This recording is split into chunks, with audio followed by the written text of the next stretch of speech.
வணக்கம் மக்களே, tea cup channel உங்களை அன்புடன் வரவேற்கிறோம்.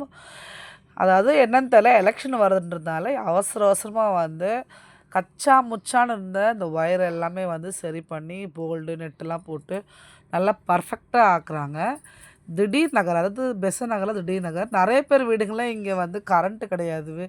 நான் இவங்கள கேட்டேன், ஏன் இந்த மாதிரிலாம் நீங்கள் கொடுக்காம இருக்கீங்கன்னு இவங்களே கேள்வி கேட்குது. இவங்கெல்லாம் ஸ்டாஃப், கவர்மெண்ட் ஸ்டாஃப். இவங்கள கேட்டதுக்கு அவங்க என்ன சொல்கிறாங்க, பட்டா இருந்தால் தான்மா கொடுப்போம் அப்படின்னாங்க.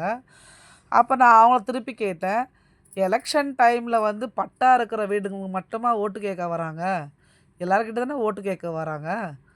அப்போ இனிமேல் யார் வீட்டில் பட்டா இருக்கோ அவங்க வீட்டில் மட்டும் ஓட்டு கேளுங்க, கரண்ட் இல்லாதவங்க வீட்டுங்களாம் ஓட்டு கேட்காதீங்கன்னு சொன்னேன். அவர் அதுக்கு சிரித்தார். என்ன அவங்கள சொல்லியும் மற்றவங்கள சொல்லி என்ன இருக்குது? நிறைய பேர் கரண்ட் இல்லாமல் எவ்வளோ பேர் குழந்த குட்டிலாம் வச்சுட்டு எவ்வளோ கஷ்டப்படுறாங்க. அந்த கவர்மெண்ட் காதுக்கு இதெல்லாம் தெரியாதா என்னன்னு தெரியல. இதை ஷேர் பண்ணுங்கள். நிறைய பேர் வீடுங்களுக்கு இந்த மாதிரி தான் இருக்காங்க. இந்த கவர்மெண்ட் கண்டிப்பாக இதெல்லாம் ஸ்டெப் எடுக்கணும்.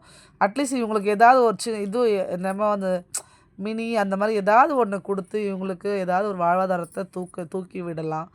இந்த எலெக்ஷன் டைமில் தான் இதெல்லாம் சொல்ல முடியும். ஏன்னா இது எலெக்ஷன் டைமில் தான் எல்லாமே அவசரமாக பண்ணுறாங்க. ஸோ அதனால் நான் என்னால் முடிஞ்ச அளவுக்கு நான் நிறைய கேள்வி கேட்டுட்ருக்கேன். இவங்கள மட்டும் இல்லை, வர எல்லாருமே நான் கேட்டுட்ருக்கேன், கவர்மெண்ட் ஸ்டாஃப் எல்லாருமே. ஏன்னா ஏதாவது ஒரு நல்லது நடக்காதா அப்படின்றதுக்காக தான். என் கூட சேர்ந்து நீங்களும் குரல் கொடுங்க. கண்டிப்பாக கூட இருங்க. கண்டிப்பாக என் வீடியோவை சப்ஸ்கிரைப் பண்ணுங்கள், லைக் பண்ணுங்கள், ஷேர் பண்ணுங்கள். அப்போ தான் நான் போகிற வீடியோ உங்களுக்கு உடனே கிடைக்கும். கண்டிப்பாக போராடுவோம். தேங்க்யூ. நெக்ஸ்ட் வீடியோவில் பார்க்கலாம். பாய்.